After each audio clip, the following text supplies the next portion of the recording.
இப்போ கிராப் தியரியில் நம்ம டெஃபினேஷன் அதனோட பேசிக் டெஃபினேஷனை பற்றி டிஸ்கஸ் பண்ண போகிறோம்.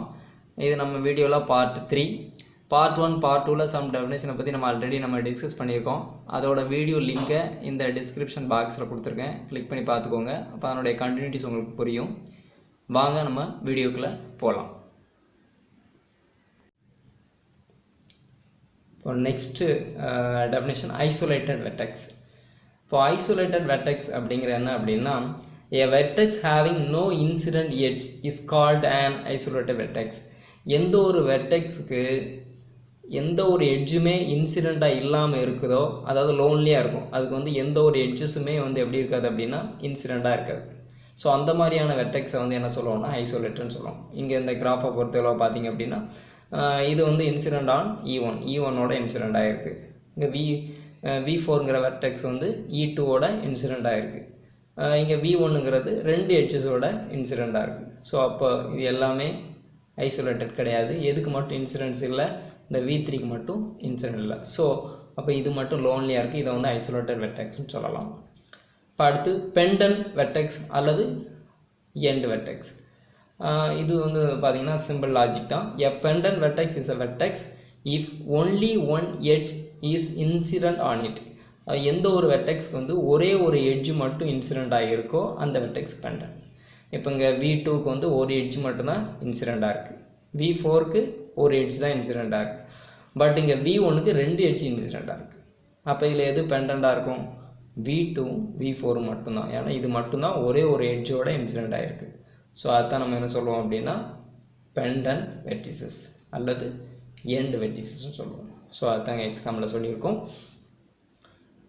நெக்ஸ்ட் பார்த்தீங்க அப்படின்னா லூப். இப்போ லூப் அப்படிங்கிற சிம்பிள் கான்செப்ட் தான். A loop is an edge, it is connected by its own vertex. Own வெர்டெக்ஸில் அதே வெர்டெக்ஸில் ஆரம்பித்து அதே வெர்டெக்ஸில் முடியக்கூடிய எட்ஜை நம்ம என்ன சொல்லுவோம் அப்படின்னா லூப்னு சொல்லுவோம்.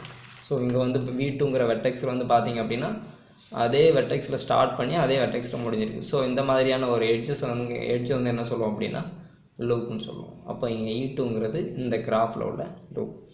இப்போ நெக்ஸ்ட்டு பேரலல் எட்ஜஸ் அல்லது என்ன சொல்லலாம் அப்படின்னா அதை மல்டிபிள் எட்ஜஸ்ன்னு சொல்லலாம். ஒரு கிராஃபில் மல்டிபிள் எட்ஜஸ்ங்கிறது பார்த்தீங்கன்னா சிம்பிளான லாஜிக் தான். எந்த ஒரு பேர் ஆஃப் வெர்டிசஸ்லையும் மோர் தென் ஒன் எட்ஜஸ் கனெக்டடாக இருந்துச்சு அப்படின்னா அந்த எட்ஜஸை பேரலல் எட்ஜஸ் சொல்லுவோம். இங்கே என்ன சொல்லியிருக்குன்னு பாருங்கள். நீ கிராஃப் G, இப்போ pair of vertices is connected by more than one edge, then those edges are called parallel edges. இங்கே பார்த்தீங்கன்னா V2 V3ங்கிற பேர் ஆஃப் வெர்டிசஸில் E2 E3ங்கிற 2 எட்ஜஸ் கனெக்டடாக இருக்குது. ஸோ அந்த E2 E3ங்கிறதுங்க பேரலல் எட்ஜஸ். இங்கே 2 எட்ஜஸ் தான் இருக்கணும்னு அவசியம் இல்லை, இதில் 3 இருக்கலாம் 4 இருக்கலாம். ஒரே பேரில் more than one edge connect ஆகிருந்துச்சு அப்படின்னா அதை பேரலல் எட்ஜஸ்ன்னு சொல்லுவோம். So next multigraph. இது சிம்பிளான ஒரு லாஜிக் தான். A graph having parallel edges is known as multigraph. எந்த ஒரு கிராப்பில் பேரலல் எட்ஜ் இருக்கோ அந்த கிராப்பை இங்கே என்ன சொல்லுவோம் அப்படின்னா மல்டி கிராப். இப்போ ஆல்ரெடி நமக்கு தெரியும் பேரலல் எட்ஜ்னா என்னன்னு சொல்லியிருக்கோம். ஒரே பேர் ஆஃப் வெர்டிசஸில் more than one edges connect ஆகிருக்கு. இங்கே V1 V4ங்கிற வெர்டிசஸில் E4 E5ன்னு 2 எட்ஜஸ் கனெக்ட் ஆகிருக்கு. ஸோ அப்போ அந்த மாதிரியான ஒரு கிராஃப், அந்த மாதிரியான ஒரு பேரலல் எட்ஜ் உள்ள ஒரு கிராஃபை நம்ம என்ன சொல்லுவோம் அப்படின்னா மல்டி கிராஃப்னு சொல்லுவோம். சரிங்களா? இந்த வீடியோ உங்களுக்கு பிடிச்சிருந்தா லைக் பண்ணுங்கள், உங்கள் ஃப்ரெண்ட்ஸுக்கு ஷேர் பண்ணுங்கள், மறக்காமல் நம்ம சேனலை சப்ஸ்கிரைப் பண்ணுங்கள்.